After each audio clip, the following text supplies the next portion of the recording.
സൂറത്തു യാസീൻ. പരമദയാലുവും കരുണാമയനുമായ അല്ലാഹുവിന്റെ നാമധേയത്തിൽ. യാസീൻ. സാരസമ്പൂർണമായ ഖുർആൻ തന്നെ സത്യം.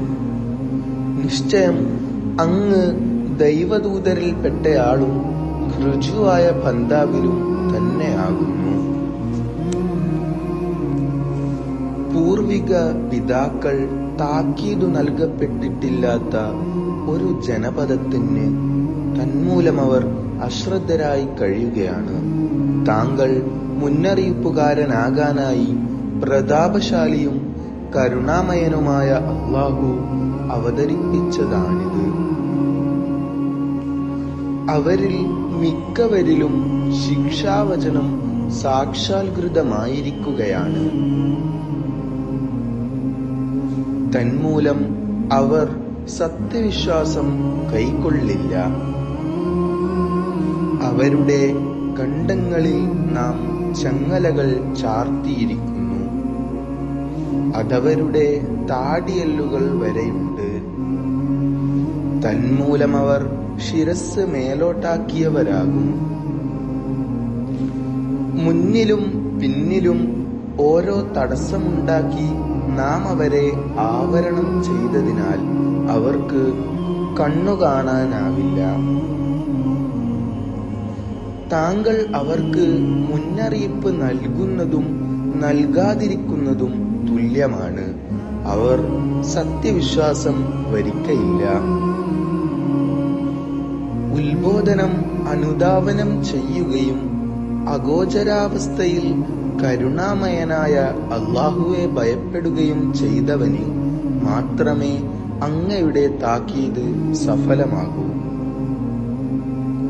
അതുകൊണ്ട് പാപമോചനവും ഉദാത്ത പ്രതിഫലവും സംബന്ധിച്ച് അവന് ശുഭവാർത്ത നൽകുക. നിശ്ചയം നാം തന്നെയാണ് മരിച്ചവരെ ജീവിപ്പിക്കുക. അവർ മുമ്പ് അനുവർത്തിച്ചതും അവയുടെ അനന്തരഫലങ്ങളും നാം രേഖപ്പെടുത്തുന്നുണ്ട്. സർവകാര്യവും ഒരു സ്പഷ്ട പ്രമാണത്തിൽ നാം തിട്ടപ്പെടുത്തി വെച്ചിരിക്കുന്നു. അന്നാട്ടുകാരിലേക്ക് ദൂതന്മാർ ചെന്നത് ഒരു ഉപമയായി താങ്കൾ ഇവർക്ക് പ്രതിപാദിച്ചു കൊടുക്കുക. രണ്ടുപേരെ അവരിലേക്ക് ദൂതന്മാരായി നാം നിയോഗിച്ചപ്പോൾ ഇരുവരെയും അവർ വ്യാജരാക്കി.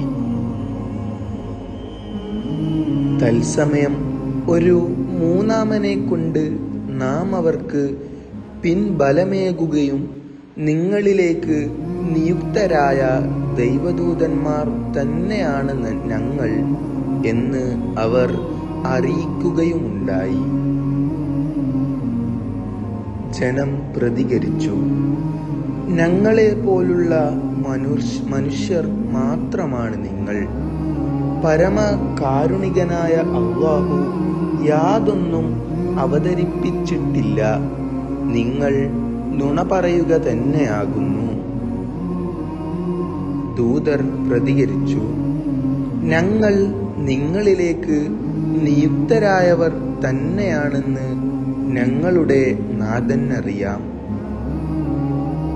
സ്പഷ്ടമായ ഉത്ബോധനമേ ഞങ്ങൾക്ക് ചുമതലയുള്ളൂ.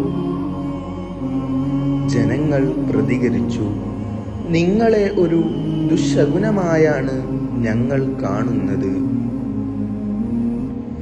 ഇപ്പണി നിർത്തുന്നില്ലെങ്കിൽ നിങ്ങളെ ഞങ്ങൾ കഠിനശിക്ഷയ്ക്ക് വിധേയമാക്കുന്നതും എറിഞ്ഞു കൊല്ലുന്നതുമാണ്. ദൂതന്മാർ മറുപടി നൽകി, ഇപ്പറയുന്ന ദുശകുനം നിങ്ങൾ ഒന്നിച്ചു തന്നെയുള്ളതാണ്. നിങ്ങൾക്ക് സന്മാർഗബോധനം നൽകപ്പെടുമ്പോൾ ഇതാണോ വേണ്ടത്? പരിധിവിട്ട ഒരു ജനപദം തന്നെയത്രേ നിങ്ങൾ. ആ പട്ടണത്തിന്റെ അങ്ങേ അറ്റത്തുനിന്ന് ദ്രുതഗതിയിൽ വന്ന് ഒരാൾ അപേക്ഷിച്ചു, എൻ്റെ സമുദായമേ, നിങ്ങൾ ഈ ദൂതരെ പിന്തുടരൂ. യാതൊരു കൂലിയും ആവശ്യപ്പെടാത്തവരും സന്മാർഗപ്രാപ്തരുമായ ഇവരെ അനുധാവനം ചെയ്യൂ. എൻ്റെ സ്രഷ്ടാവായവനെ ഞാനെങ്ങനെ ആരാധിക്കാതിരിക്കും? അവങ്കലേക്കാണ് നിങ്ങൾ മടക്കപ്പെടുക. അവനല്ലാത്ത മറ്റു ദൈവങ്ങളെ ഞാൻ സ്വീകരിക്കണമോ?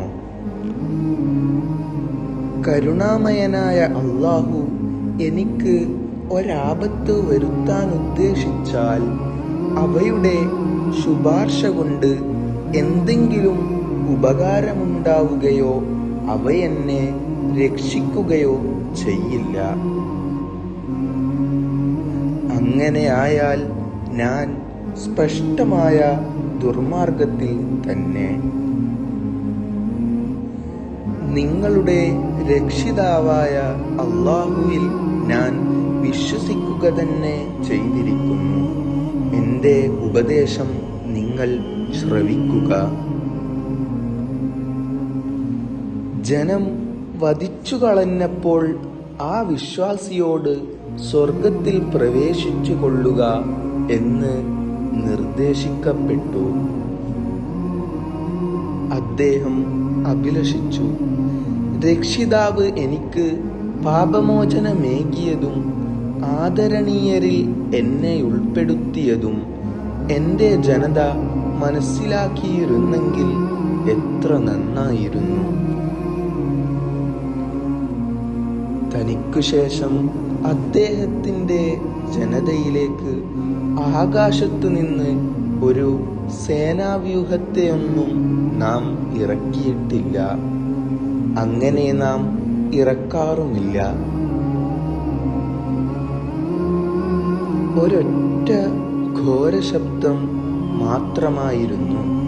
അത് പെട്ടെന്നതാ അവരത്രയും ഉന്മൂലനം ചെയ്യപ്പെട്ടുപോയി. നിഷേധികളായ ദാസരുടെ കാര്യം മഹാപരിതാപകരം തന്നെ. ഏതൊരു ദൈവദൂതൻ ചെന്നപ്പോഴും അവർ കളിയാക്കി വിടാതിരുന്നിട്ടില്ല.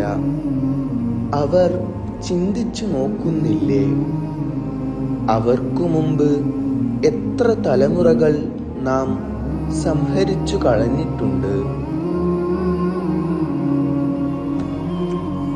അവരൊന്നും ഇവരിലേക്ക് മടങ്ങിയെത്തുന്നില്ല.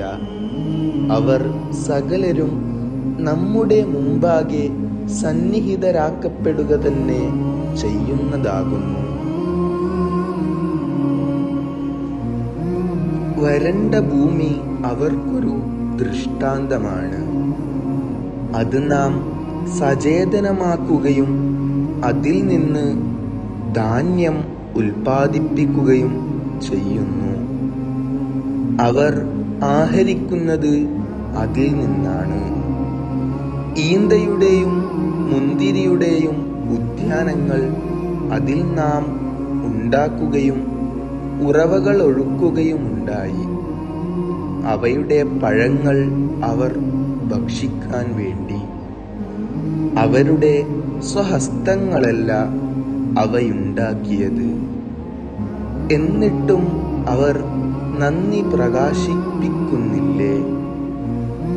ഭൂമി മുളപ്പിക്കുന്ന സസ്യലതാദികളിലും അവരുടെ സ്വന്തത്തിലും അവർക്കറിഞ്ഞുകൂടാത്ത വസ്തുക്കളിലും നിന്നൊക്കെ ഇണകളെ പടച്ചുണ്ടാക്കിയ അല്ലാഹു മഹോന്നതൻ തന്നെ. അവർക്കൊരു ദൃഷ്ടാന്തമാണ് രാത്രി. അതിൽ നിന്ന് പകലിനെ നാം ഊരിമാറ്റുന്നു. തത്സമയം അവരതാ ഇരുട്ടിലകപ്പെടുന്നു. സൂര്യൻ അതിൻ്റെ സുസ്ഥിര കേന്ദ്രത്തിലേക്ക് സഞ്ചരിക്കുകയാണ്.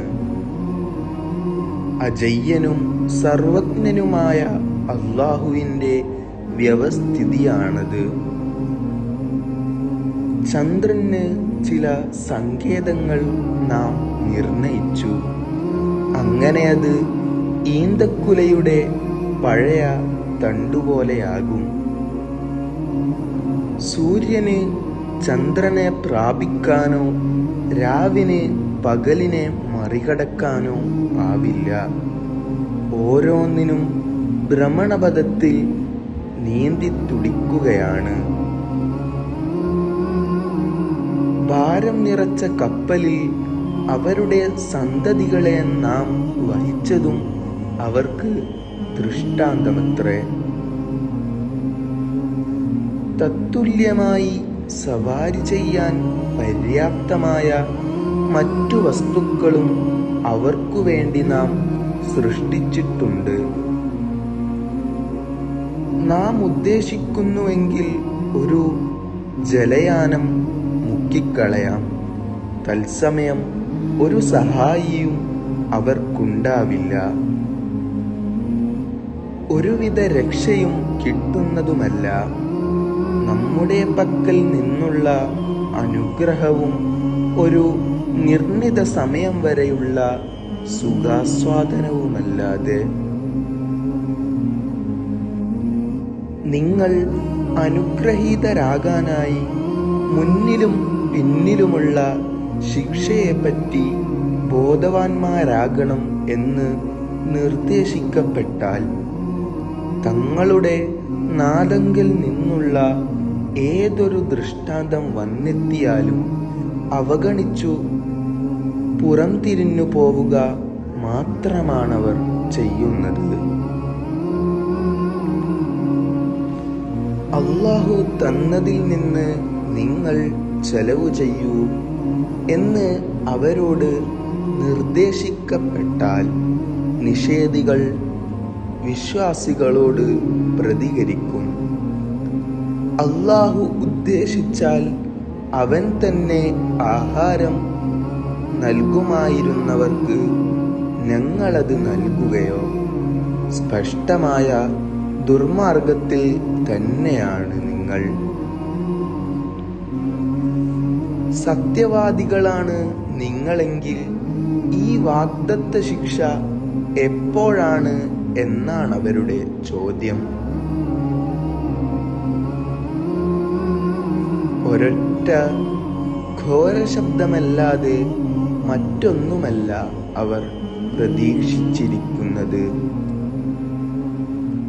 പരസ്പരം കുതർക്കങ്ങൾ നടത്തിക്കൊണ്ടിരിക്കവേ അതവരെ പിടികൂടുന്നതാണ്. തത്സമയം എന്തെങ്കിലും വസിയ്യത്ത് പറയാനോ സ്വകുടുംബത്തിലേക്ക് തിരിച്ചു പോകാനോ അവർക്ക് സാധിക്കുന്നതല്ല. കാഹളത്തിൽ ഊതപ്പെടും.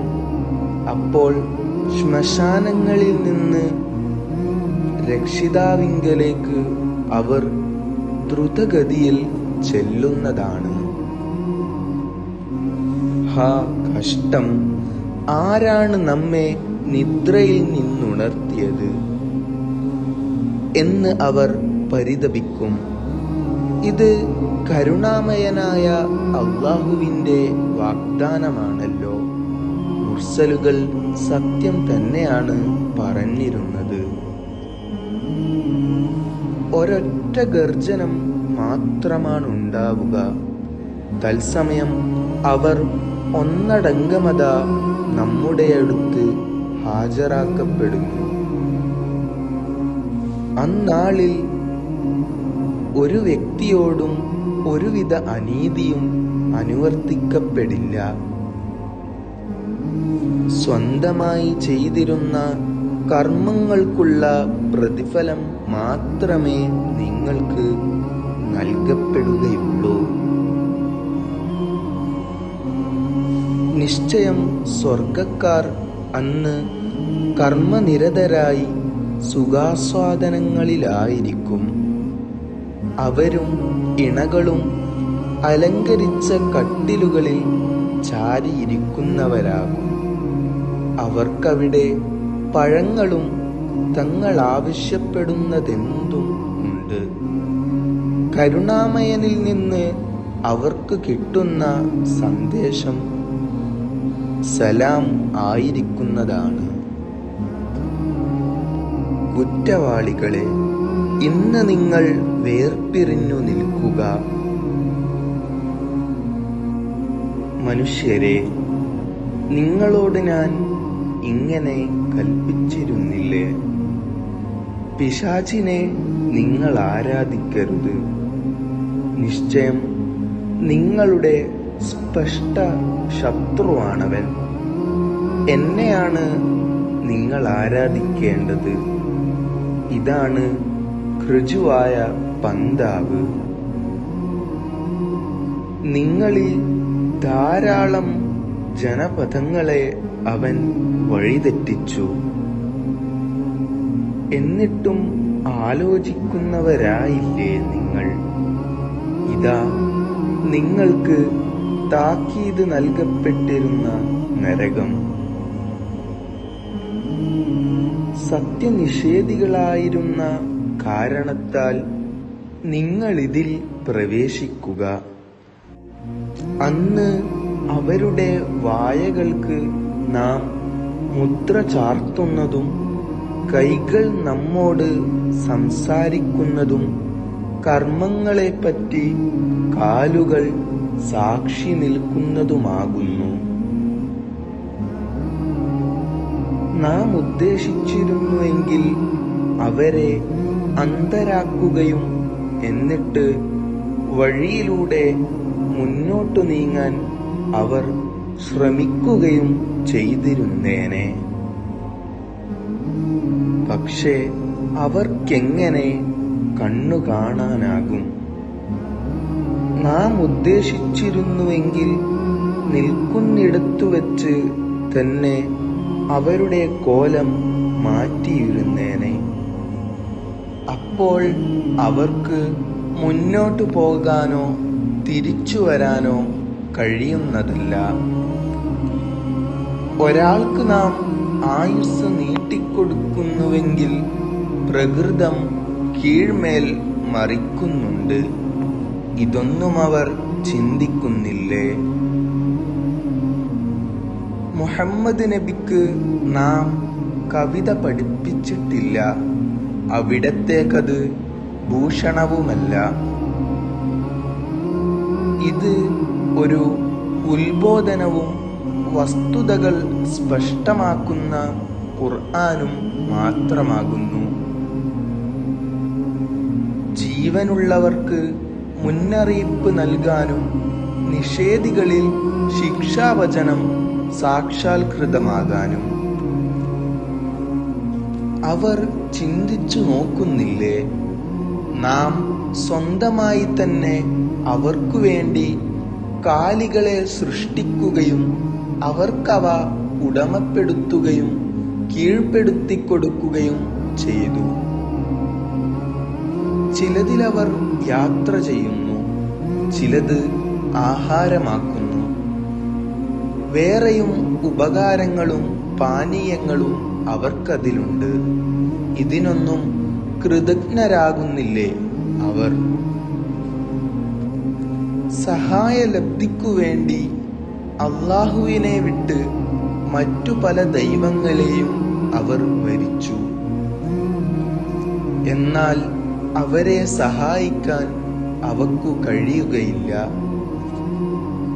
അവയുടെ സന്നദ്ധ സേനയാണവർ.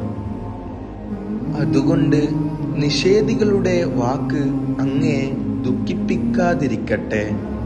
അവരുടെ രഹസ്യ പരസ്യങ്ങളെത്രയും നാം അറിയുന്നുണ്ട്. മനുഷ്യർ ചിന്തിക്കുന്നില്ലേ? ഒരു രേതസ്കണത്തിൽ നിന്നാണ് നാം അവനെ പടച്ചിരിക്കുന്നത്.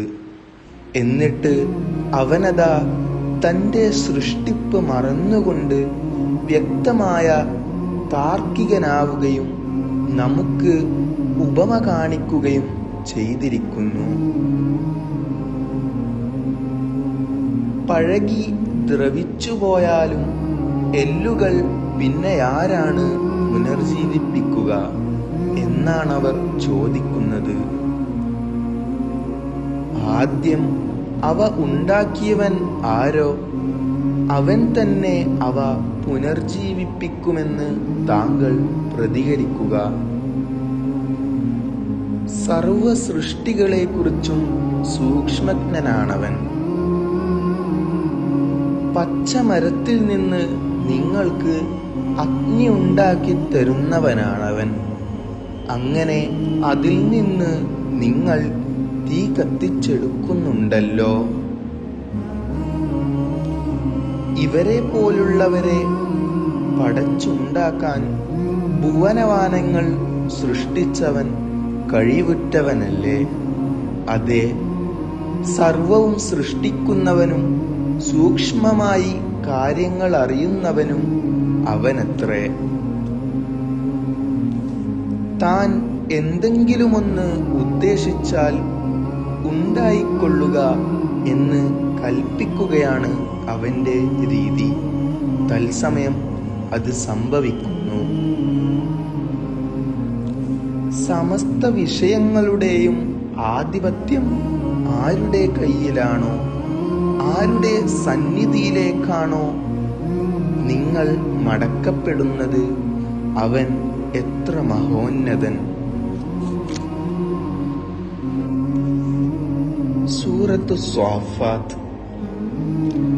പരമദയാലുവും കരുണാമയനുമായ അല്ലാഹുവിന്റെ നാമധേയത്തിൽ. വരിവരിയായി അണിനിരക്കുന്നവരും മേഘങ്ങൾ തെളിച്ചു കൊണ്ടുപോകുന്നവരും വേദപാരായകരുമായ മാലാഖമാർ തന്നെ ശപഥം. മനുഷ്യരെ, നിങ്ങളുടെ ദൈവം ഏകൻ തന്നെയാണ് തീർച്ച. ഭുവനവാനങ്ങളുടെയും അവക്കിടയിലുള്ളതിന്റെയും ഉദയചക്രവാളങ്ങളുടെയും നാഥനാണവൻ. നിശ്ചയം സമീപവാനത്തെ താരഭംഗിയാൽ നാം അലങ്കരിക്കുകയും ധിക്കാരികളായ സർവ ചെകുത്താന്മാരിൽ നിന്നും സംരക്ഷിക്കുകയും ചെയ്തിരിക്കുന്നു. ഉപരിലോക സമൂഹത്തിലേക്ക് ചെവി കൊടുത്ത് കേൾക്കാൻ അവർക്കാവില്ല. എല്ലാ ദിശയിൽ നിന്നും എറിഞ്ഞോടിക്കപ്പെടും. അവർക്ക് ശാശ്വത ശിക്ഷയുണ്ട്.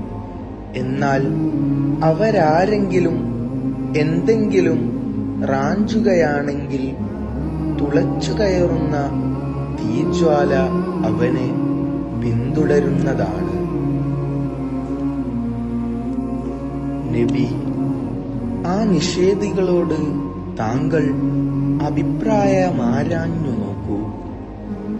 അവരാണോ അതല്ല നാം പടച്ചുണ്ടാക്കിയിട്ടുള്ള മറ്റു വസ്തുക്കളാണോ സൃഷ്ടിക്കാൻ ഏറെ പ്രയാസകരമായിട്ടുള്ളത്? നിശ്ചയം അവരെ നാം പടച്ചിരിക്കുന്നത് പശിമയുള്ള കളിമണ്ണിൽ നിന്നാകുന്നു. പക്ഷേ അവരുടെ നിഷേധത്തിൽ താങ്കൾ അത്ഭുതപ്പെടുകയാണ്. അവരാകട്ടെ പരിഹസിക്കുകയും ചെയ്യുന്നു. ഉപദേശം നൽകപ്പെടുമ്പോൾ അവർ ആലോചിക്കുന്നില്ല. എന്തെങ്കിലും ദൃഷ്ടാന്തങ്ങൾ കണ്ടാൽ പരിഹസിക്കുകയും ഇത് സ്പഷ്ടമായ മാരണമാണ് എന്ന് തട്ടിവിടുകയും ചെയ്യുന്നു. മരിച്ച് മണ്ണും അസ്ഥികളുമായി കഴിഞ്ഞാൽ ഞങ്ങളും പൂർവപിതാക്കളും പുനർജീവിപ്പിക്കപ്പെടുമോ എന്നാണവരുടെ ചോദ്യം. താങ്കൾ പ്രതികരിക്കുക, അതെ, മാത്രമല്ല നിങ്ങൾ നിന്ദ്യരാവുക കൂടി ചെയ്യും. ഒരൊറ്റ ഘോരഗർജനം മാത്രമാണ് ഉണ്ടാവുക. തത്സമയമതാ അവർ എണീറ്റു നോക്കുന്നു. അവർ പരിതപിക്കും, അഹോ, ഞങ്ങൾക്ക് മഹാനാശം! ഇത് പ്രതിഫല ദിനമാണല്ലോ. നിങ്ങൾ വ്യാജമാക്കിയിരുന്ന നിർണായക വിധിയുടെ ദിനമത്രേ ഇത്. അക്രമകാരികളെയും അവരുടെ കൂട്ടാളികളെയും അല്ലാഹുവിനെ വിട്ട് അവർ ആരാധിച്ചിരുന്നവയെയും നിങ്ങൾ സംഗമിപ്പിക്കുകയും നരകപാതയിലേക്ക് നയിക്കുകയും ചെയ്യുക. അവരെയൊന്ന് പിടിച്ചു നിർത്തൂ, ചോദ്യം ചെയ്യാനുണ്ട്. നിങ്ങൾക്കെന്തു പറ്റി? പരസ്പരം സഹായിക്കുകയൊന്നും ചെയ്യുന്നില്ലല്ലോ. എന്നാൽ ഇന്ന് അവർ അങ്ങേയറ്റം കീഴ്വണക്കമുള്ളവരായിരിക്കും. ചിലർ മറ്റു ചിലർക്കു നേരെ തിരിഞ്ഞ് പരസ്പരം ചോദ്യം ചെയ്യും. നിങ്ങൾ നന്മ വാഗ്ദാനം ചെയ്തുവന്ന് ഞങ്ങളെ വഴിതെറ്റിച്ചില്ലേ എന്നവർ ചോദിക്കും. നേതാക്കൾ പ്രതികരിക്കും, അല്ല, നിങ്ങൾ വിശ്വാസികളാകാതിരിക്കുകയാണ് ചെയ്തത്. നിങ്ങൾക്കുമീതെ ഒരധീശത്വവും ഞങ്ങൾക്കില്ലായിരുന്നു. പ്രത്യുത അതിക്രമികളായ ഒരു ജനതയായിരുന്നു നിങ്ങൾ. അങ്ങനെ നമുക്കുമേൽ രക്ഷിതാവിന്റെ ശിക്ഷാവചനം സാക്ഷാത്കൃതമായി. നാം അത് ആസ്വദിക്കാൻ പോകുകയാണ്. ശരി, ഞങ്ങൾ നിങ്ങളെ വഴിതെറ്റിച്ചു. ഞങ്ങൾ തന്നെ മാർഗഭ്രഷ്ടരായിരുന്നു. നിശ്ചയം അവരൊക്കെയും അന്ന് ശിക്ഷയിൽ പങ്കാളികളായിരിക്കും. അധർമ്മകാരികളെ കൊണ്ട് അങ്ങനെ തന്നെയാണ് നാം ചെയ്യുക. അല്ലാഹു അല്ലാതെ ഒരു ദൈവവും ഇല്ല എന്ന് പറയപ്പെടുമ്പോൾ അവർ അഹന്ത നടിക്കുകയും ഒരു ഭ്രാന്ത കവിക്കുവേണ്ടി ഞങ്ങൾ സ്വന്തം ദൈവങ്ങളെ കൈവെടിയുകയോ എന്ന് ചോദിക്കുകയും ചെയ്യുമായിരുന്നു. അല്ല, സത്യവും കൊണ്ടാണ് ഈ നബി വന്നിരിക്കുന്നത്. പൂർവിക ദൂതരെ ശരിവെക്കുന്നുമുണ്ട്. നിങ്ങൾ തീർച്ചയായും വേദനയിട്ട ശിക്ഷ ആസ്വദിക്കുന്നവർ തന്നെ. സ്വകർമ്മങ്ങൾക്കേ നിങ്ങൾ പ്രതിഫലം നൽകപ്പെടുന്നുള്ളൂ. അല്ലാഹുവിന്റെ ആത്മാർത്ഥരായ അടിമകൾ ഇതിൽ നിന്നൊഴിവാണ്. അവർക്ക് സുജ്ഞാതമായ ഉപജീവനമുണ്ട്, വിവിധ പഴവർഗ്ഗങ്ങൾ. സുഖാനുഗ്രഹത്തിന്റെ ഉദ്യാനങ്ങളിൽ സമാദരണീയരായി കട്ടിലുകളിൽ മുഖാമുഖമായി കഴിയുകയും ഒഴുകുന്ന മദ്യം നിറച്ച കോപ്പകളുമായി ചുറ്റപ്പെടുകയും ചെയ്യും അവർ. പാനം ചെയ്യുന്നവർക്ക് ആസ്വാദ്യകരവും വെളുത്തതുമായ പാനീയം. യാതൊരു ദൂഷ്യവും അതിനില്ല. അവർക്ക് ലഹരി ബാധിക്കുന്നതുമല്ല. നേത്രങ്ങൾ നിയന്ത്രിക്കുന്നവരും വിശാലാക്ഷികളുമായ മുട്ടകൾ പോലെ ഭദ്രമായി സൂക്ഷിച്ചു വെക്കപ്പെട്ട തരുണികൾ അവരുടെ അടുത്തുണ്ടാകും. സ്വർഗവാസികളിൽ ചിലർ മറ്റു ചിലരുമായി കുശലാന്വേഷണങ്ങൾ നടത്തുന്നതാണ്. അവരിലൊരാൾ പറയും, എനിക്കൊരു കൂട്ടുകാരനുണ്ടായിരുന്നു.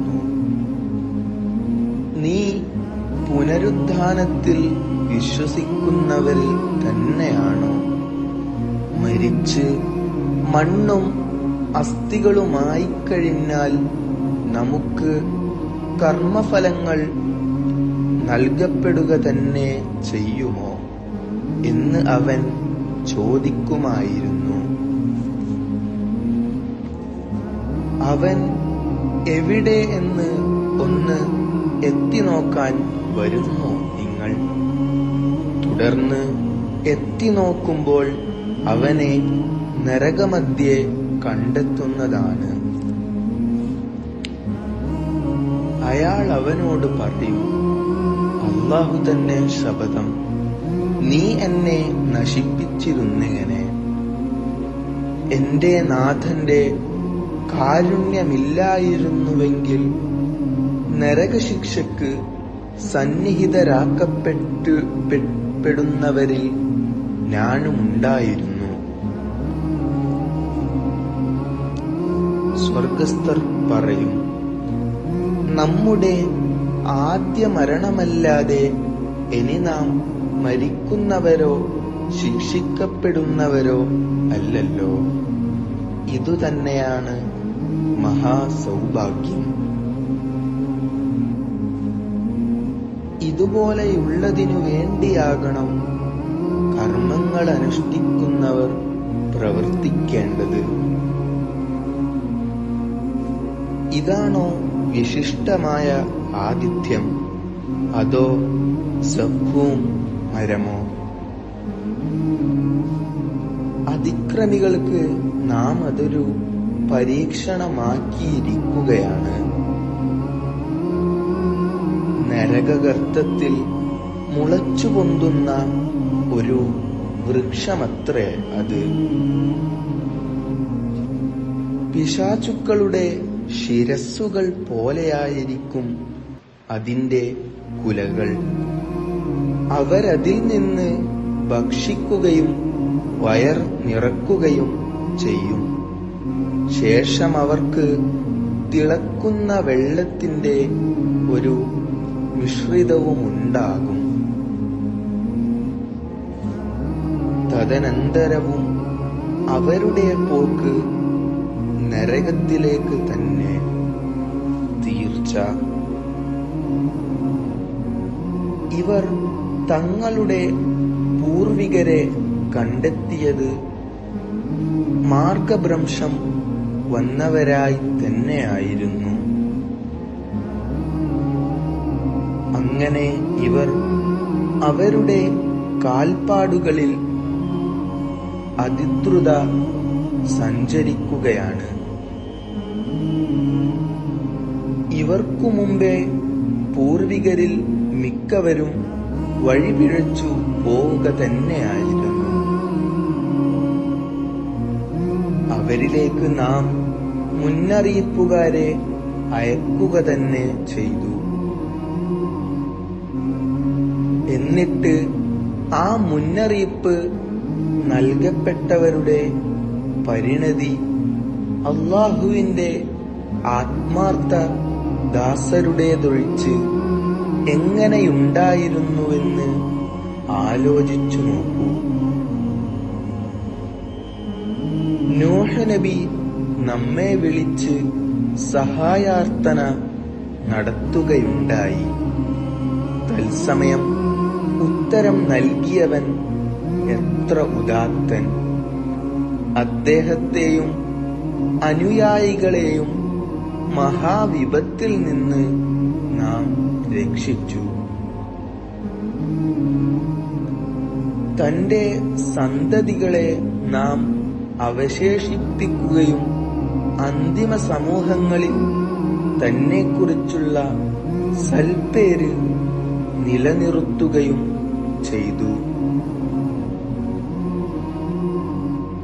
ലോകരിലുടനീളം നൂഹ് നബിക്ക് സമാധാനം ഭവിക്കട്ടെ. പുണ്യവാന്മാർക്ക് അങ്ങനെ തന്നെയാണ് നാം പ്രതിഫലം കൊടുക്കുക. നിശ്ചയം അദ്ദേഹം നമ്മുടെ വിശ്വാസികളായ അടിമകളിൽ പെട്ടയാളായിരുന്നു. പിന്നീട് മറ്റുള്ളവരെ നാം മുക്കിക്കൊന്ന് നശിപ്പിച്ചു. അദ്ദേഹത്തിന്റെ കക്ഷിയിൽപ്പെട്ട വ്യക്തി തന്നെയാണ് ഇബ്രാഹിം നബി. ആത്മാർത്ഥ ഹൃദയവുമായി താൻ നാഥനെ അഭിമുഖീകരിച്ച സന്ദർഭം സ്മരണീയമത്രേ. സ്വപിതാവിനോടും ജനതയോടും താൻ ചോദിച്ച സമയം, നിങ്ങൾ ഈ ആരാധന നടത്തുന്നത് ഏതു വസ്തുവിനാണ്? അല്ലാഹുവിനെ വിട്ട് വ്യാജ ദൈവങ്ങളെയാണോ നിങ്ങൾ ലക്ഷീകരിക്കുന്നത്? അപ്പോൾ പ്രപഞ്ചനാഥനെക്കുറിച്ചുള്ള നിങ്ങളുടെ ധാരണ എന്താണ്? അങ്ങനെ നക്ഷത്രത്തിലേക്ക് ഒന്ന് നോക്കിയിട്ട് ഞാൻ രോഗബാധിതൻ തന്നെയാണ് എന്നദ്ദേഹം പറഞ്ഞു. പിന്നെ ജനം അദ്ദേഹത്തെ വിട്ടുപോയി. തത്സമയം താൻ അവരുടെ ദൈവങ്ങളുടെ നേരെ ചെന്ന്, നിങ്ങൾ ആഹരിക്കുന്നില്ലേ? എന്തുപറ്റി? നിങ്ങൾ സംസാരിക്കുന്നില്ലേ? എന്ന് ചോദിക്കുകയും അവയെ അഭിമുഖീകരിച്ച് വലത് കൈകൊണ്ട് ശക്തമായി വെട്ടുകയുമുണ്ടായി. തുടർന്ന് അദ്ദേഹത്തിന്റെ സമീപത്തേക്ക് അതിദ്രുതം അവർ ചെന്നു. സ്വയം കൊത്തിയുണ്ടാക്കുന്ന ബിംബങ്ങളെയാണോ നിങ്ങൾ ആരാധിക്കുന്നത്? നിങ്ങളെയും നിങ്ങൾ നിർമ്മിക്കുന്നവയെയും ഒന്നടങ്കം സൃഷ്ടിച്ചുണ്ടാക്കുന്നതാകട്ടെ അല്ലാഹുവാണു താനും.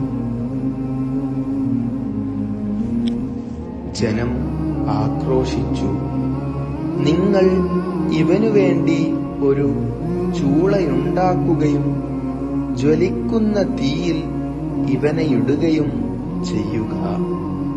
ഇങ്ങനെ അദ്ദേഹത്തിന്റെ കാര്യത്തിൽ അവർ നിഗൂഢതന്ത്രം ലക്ഷ്യമിട്ടു.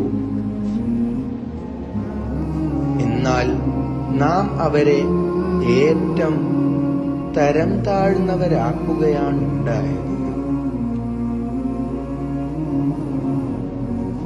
അദ്ദേഹം പ്രഖ്യാപിച്ചു, ഞാൻ എന്റെ നാഥങ്കലിലേക്ക് പോവുകയാണ്. അവൻ എനിക്ക് മാർഗദർശനം നൽകുന്നതാണ്. എന്റെ രക്ഷിതാവേ, സദ്വൃത്തനായ ഒരു പുത്രനെ എനിക്ക് പ്രദാനം ചെയ്യണമേ.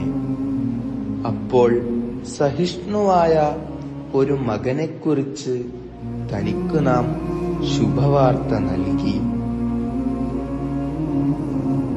ആ കുട്ടി താനൊന്നിച്ച് കർമ്മനിരതനാകാൻ തുടങ്ങിയപ്പോൾ അദ്ദേഹം പറഞ്ഞു, എന്റെ പ്രിയപ്പെട്ട മകനെ, നിന്നെ അറുക്കണമെന്ന് എനിക്ക് സ്വപ്നദർശനമുണ്ടായിരിക്കുന്നു. നിന്റെ നിലപാടെന്താണ്? കുട്ടി പ്രതികരിച്ചു, ബാപ്പ, അനുശാസിക്കപ്പെടുന്നത് എന്താണോ അത് താങ്കൾ നിർവഹിച്ചുകൊള്ളുക. ക്ഷമാശീലനായി ഇൻഷാ അല്ലാഹ് താങ്കൾ എന്നെ കാണും. അങ്ങനെ അവരിരുവരും ശാസനക്ക് വിധേയരാവുകയും അവനെ അദ്ദേഹം കമിഴ്ത്തി കിടത്തുകയും ചെയ്തപ്പോൾ നാം വിളിച്ചറിയിച്ചു, ഹേ ഇബ്രാഹിം, താങ്കൾ കിനാവ് സാക്ഷാത്കരിക്കുക തന്നെ ചെയ്തിരിക്കുന്നു. ഇങ്ങനെ തന്നെയാണ് പുണ്യവാന്മാർക്ക് നാം പ്രതിഫലം നൽകുക. വ്യക്തമായൊരു പരീക്ഷണം തന്നെയാണിത്.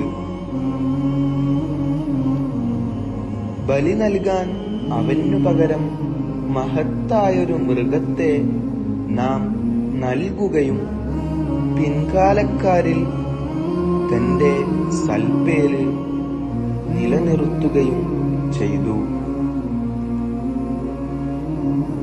ഇബ്രാഹിം നബിയുടെ മേൽ സമാധാനം വർഷിക്കട്ടെ. ഇങ്ങനെയാണ് സദ്വൃത്തരായ ആളുകൾക്ക് നാം പ്രതിഫലം നൽകുക. നമ്മുടെ സത്യവിശ്വാസികളായ അടിമകളിൽ പെട്ടയാൾ തന്നെയായിരുന്നു അദ്ദേഹം. സദ്വൃത്തരിൽപ്പെട്ട ഒരു പ്രവാചകനെന്ന നിലക്ക് ഇസ്ഹാഖ് എന്ന പുത്രന്റെ പിറവിയെക്കുറിച്ചും തനിക്ക് നാം ശുഭവൃത്താന്തം നൽകുകയും അദ്ദേഹത്തിനും ഇസ്ഹാഖ് നബിക്കും അനുഗ്രഹം വർഷിക്കുകയുമുണ്ടായി. ഇരുവരുടെയും സന്തതി പരമ്പരയിൽ സദ്വൃത്തന്മാരും സ്വന്തത്തോട് അതിക്രമം കാട്ടുന്നവരുമുണ്ട്. മൂസാ നബിക്കും ഹാറൂൻ നബിക്കും നാം ഔദാര്യം ചെയ്യുകയും ഇരുവരെയും സ്വജനത്തെയും മഹാദുരന്തത്തിൽ നിന്ന് രക്ഷപ്പെടുത്തുകയുമുണ്ടായി. അപ്പോൾ അവർ തന്നെയായി ജേതാക്കൾ. നാം അവരിരുവർക്കും വസ്തുതകൾ സ്പഷ്ടമാക്കുന്ന വേദം കൊടുക്കുകയും ഋജുവായ പന്താവിലേക്ക് മാർഗദർശനം നൽകുകയും പിൻകാലക്കാരിൽ സൽപ്പേര് നിലനിർത്തുകയും ചെയ്തു. മൂസാ നബിക്കും ഹാറൂൻ നബിക്കും സമാധാനം ഭവിക്കട്ടെ. ഇങ്ങനെ തന്നെയാണ് പുണ്യവാന്മാർക്ക് നാം പ്രതിഫലമേകുക. അവരിരുവരും സത്യവിശ്വാസികളായ അടിമകളിൽ പെട്ടവരായിരുന്നു. ഇല്യാസ് നബിയും ദൈവദൂതരിൽ പെട്ടയാൾ തന്നെ. നിങ്ങൾ സൂക്ഷ്മത പുലർത്തുന്നില്ലേ? ബഅലിനെ ആരാധിക്കുകയും ഏറ്റവും ഉദാത്തനായ സ്രഷ്ടാവിനെ നിങ്ങളുടെയും പൂർവികരുടെയും നാഥനായ അല്ലാഹുവിനെ ഉപേക്ഷിക്കുകയുമാണോ എന്ന് സ്വജനതയോട് അദ്ദേഹം ചോദിച്ച സന്ദർഭം സ്മരണീയമത്രേ. തത്സമയം അവരദ്ദേഹത്തെ വ്യാജനാക്കി. തന്മൂലം അവർ ശിക്ഷയ്ക്ക് സന്നിഹിതരാക്കപ്പെടും. അല്ലാഹുവിന്റെ ആത്മാർത്ഥ ദാസരൊഴികെ. പിൻകാലക്കാരിൽ തന്റെ സൽപ്പേര് നാം നിലനിർത്തി. ഇല്യാസ് നബിയുടെ മേൽ സമാധാനം ഭവിക്കട്ടെ. ഇങ്ങനെ തന്നെയാണ് പുണ്യവാന്മാർക്ക് നാം പ്രതിഫലം നൽകുക. അദ്ദേഹം നമ്മുടെ സത്യവിശ്വാസികളായ അടിമകളിൽ പെട്ടയാൾ തന്നെയായിരുന്നു. ലൂത്ത് നബിയും ദൈവദൂതരിൽ പെട്ടയാൾ തന്നെ. തന്നെയും സ്വന്തക്കാരെയും ഒന്നടങ്കം പിന്മാറിയ ഒരു വൃദ്ധയൊഴികെ നാം സുരക്ഷിതരാക്കിയ സന്ദർഭം സ്മരണീയമത്രേ. പിന്നെ അപരരെ നാം സംഹരിച്ചു കളഞ്ഞു. രാവിലെയും രാത്രിയുമൊക്കെ അവരുടെ സമീപത്തുകൂടി നിങ്ങൾ നടന്നു പോകാറുണ്ട്. എന്നിട്ടും നിങ്ങൾ ചിന്തിച്ചു മനസ്സിലാക്കുന്നില്ലേ? യൂനുസ് നബിയും ദൈവദൂതരിൽ ഒരാൾ തന്നെ. ഭാരം നിറച്ച ജലയാനത്തിലേക്ക് താൻ ഒളിച്ചോടിയ സന്ദർഭം സ്മരണീയമത്രേ. അങ്ങനെ സഹയാത്രികരുമായി താൻ നറുക്കെടുപ്പിൽ പങ്കാളിയാവുകയും പരാജയപ്പെടുകയും ചെയ്തു. എന്നിട്ട് ആക്ഷേപാർഹനാകവേ ആ തിമിംഗലം തന്നെ വിഴുങ്ങി. അല്ലാഹുവിന്റെ മഹത്വ പ്രകീർത്തകരിൽ ഉൾപ്പെട്ടിരുന്നില്ലെങ്കിൽ പുനരുദ്ധാന നാൾ വരെ താൻ അതിന്റെ വയറ്റിൽ തന്നെ കഴിഞ്ഞുകൂടേണ്ടി വരുമായിരുന്നു. എന്നിട്ട് രോഗിയായി നാം അദ്ദേഹത്തെ വെളിയിലേക്ക് തള്ളുകയും തനിക്കുമീതെ ചുരക്കച്ചെടി മുളപ്പിക്കുകയും ചെയ്തു. 100,000 അതിലുപരിയോ വരുന്ന ഒരു ജനസഞ്ചയത്തിലേക്ക് അദ്ദേഹത്തെ നാം ദൂതനാക്കുകയും അവർ സത്യവിശ്വാസം കൈക്കൊള്ളുകയും ഒരു നിശ്ചിത കാലം അവർക്കു നാം സുഖജീവിതം നൽകുകയുമുണ്ടായി. അതുകൊണ്ട് നബി, ബഹുദൈവ വിശ്വാസികളോട് താങ്കൾ അന്വേഷിച്ചു നോക്കൂ. താങ്കളുടെ നാഥന് പെൺമക്കളും അവർക്ക് ആൺമക്കളുമാണോ ഉള്ളത്? അതല്ല, അവർ സാക്ഷികളായിരിക്കെ മലക്കുകളെ സ്ത്രീകളായി നാം സൃഷ്ടിക്കുകയായിരുന്നോ? അറിയണം, അല്ലാഹു സന്താനങ്ങളെ ജനിപ്പിച്ചിട്ടുണ്ടെന്ന് അവർ തട്ടിവിടുന്നു. ആ പ്രസ്താവം നുണ തന്നെയാണെന്ന് തീർച്ച. ആൺമക്കൾക്കപ്പുറം പെൺമക്കളെ അവൻ തെരഞ്ഞെടുത്തിരിക്കുന്നു എന്നാണോ അവരുടെ വാദം? നിങ്ങൾക്കെന്തുപറ്റി? ഏതുവിധമാണ് നിങ്ങൾ വിധി കൽപ്പിക്കുന്നത്? ചിന്തിക്കുന്നില്ലേ നിങ്ങൾ? അതോ വല്ല സ്പഷ്ട പ്രമാണവും നിങ്ങൾക്കുണ്ടോ? എന്നാൽ ആ രേഖ ഹാജരാക്കൂ. സത്യവാൻമാരാണ് നിങ്ങളെങ്കിൽ. അല്ലാഹുവിനും അഗോചര മലക്കുകൾക്കുമിടയിൽ ബഹുദൈവ വിശ്വാസികൾ കുടുംബബന്ധം സ്ഥാപിച്ചിരിക്കയാണ്. എന്നാൽ അവർ നരകത്തിൽ സന്നിഹിതരാക്കപ്പെടുമെന്ന് മലക്കുകൾക്ക് നന്നായി അറിയാം. ആ ബഹുദൈവ വിശ്വാസികൾ അല്ലാഹുവിന്റെ ആത്മാർത്ഥദാസരൊഴികെ നിർമ്മിച്ചുണ്ടാക്കുന്ന വിശേഷണങ്ങളിൽ നിന്നെല്ലാം അവൻ എത്ര മഹോന്നതനാണ്. എന്നാൽ നിങ്ങൾക്കും നിങ്ങളുടെ ആരാധ്യ വസ്തുക്കൾക്കും അവന് പ്രതികൂലമായി നരകപ്രാപ്തനെയല്ലാതെ മറ്റാരെയും കുഴപ്പത്തിലാക്കാൻ കഴിയുന്നതല്ല തന്നെ. മലക്കുകൾ പറയും, സുജ്ഞാതമായ ഒരു സ്ഥാനമില്ലാതെ ഞങ്ങളിലാരുമില്ല. അണിനിരക്കുന്നവരും മഹത്വ പ്രകീർത്തനം ചെയ്യുന്നവരുമെത്രേ ഞങ്ങൾ. സത്യനിഷേധികൾ പറയാറുണ്ടായിരുന്നു, ഞങ്ങൾ വശം മുൻഗാമികളിൽ നിന്നുള്ള എന്തെങ്കിലും വേദം ഉണ്ടായിരുന്നുവെങ്കിൽ ഞങ്ങൾ അല്ലാഹുവിന്റെ ആത്മാർത്ഥ അടിമകളാകുമായിരുന്നു.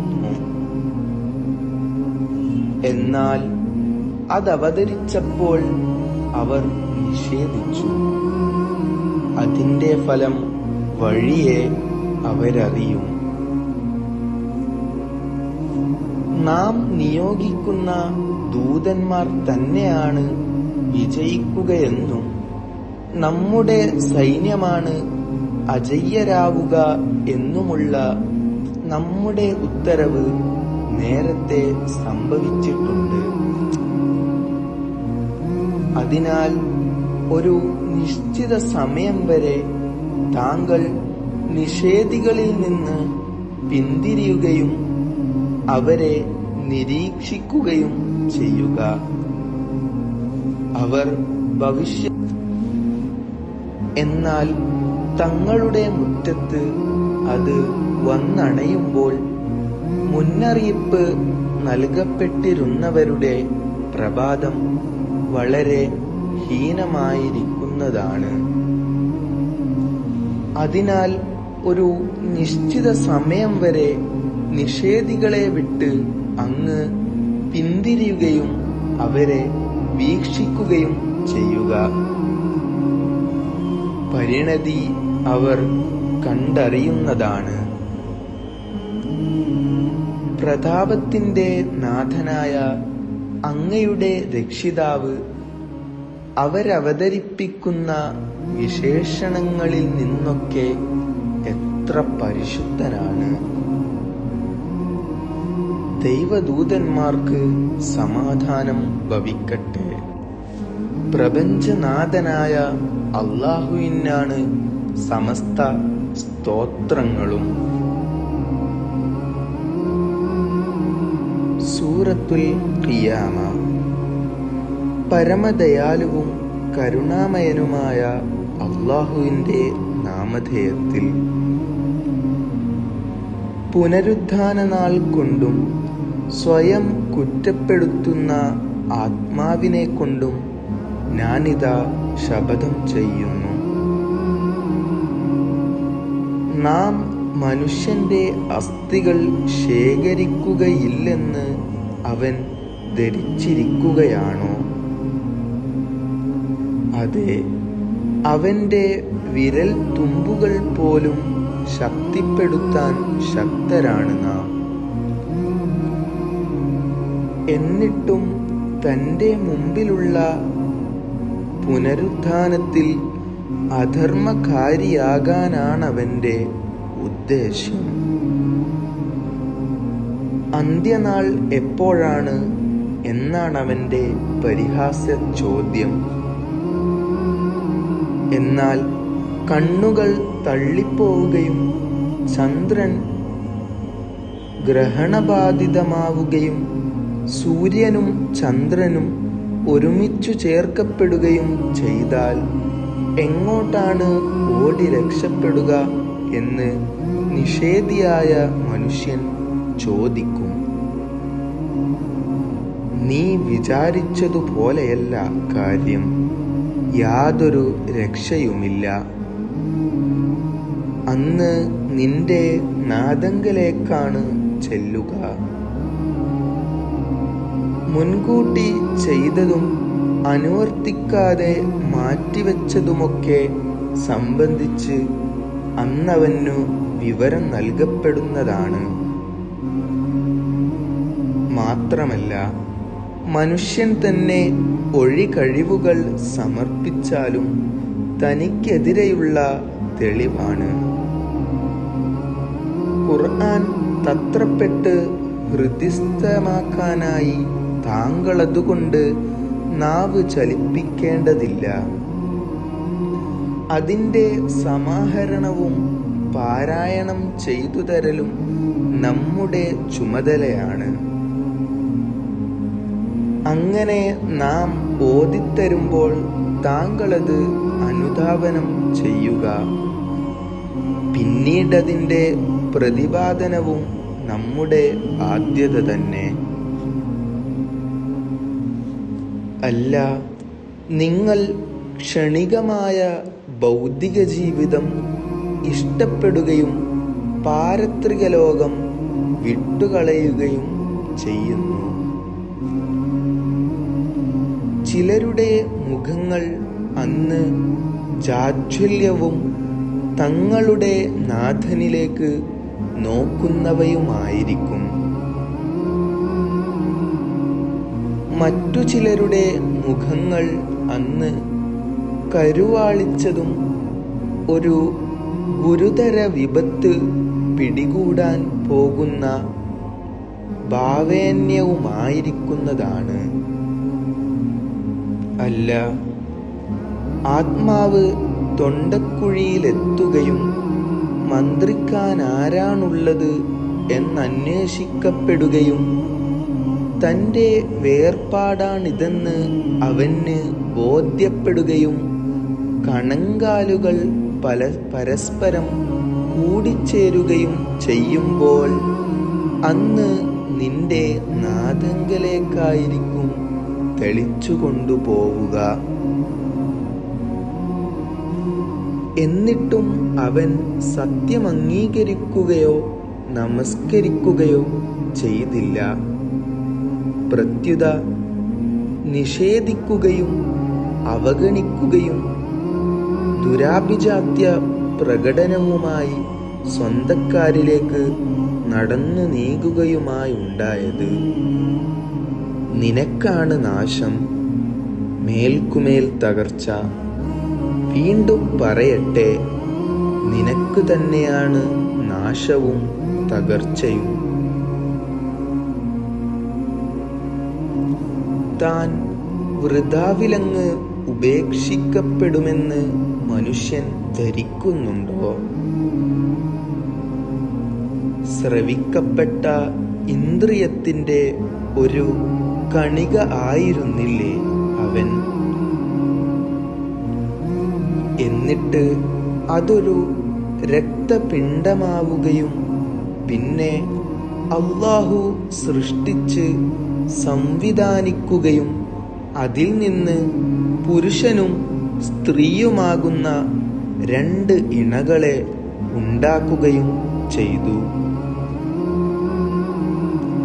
ആ സ്രഷ്ടാവ് മരിച്ചവരെ പുനർജനിപ്പിക്കാൻ കഴിവുള്ളവനല്ലേ?